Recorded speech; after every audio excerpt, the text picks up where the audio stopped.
What's up everyone? In this video I'll show you how to cancel your Chegg subscription.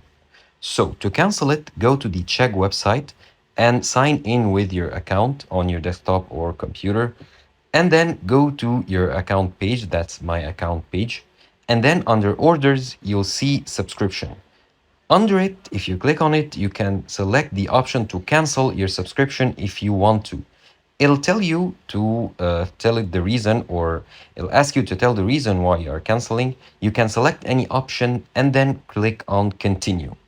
That means your subscription is now canceled and it will not be renewed, but it'll still be active till the end of your billing cycle. So you can still use the service, but when the billing cycle ends and the payment time comes, it'll not be renewed and it'll be canceled.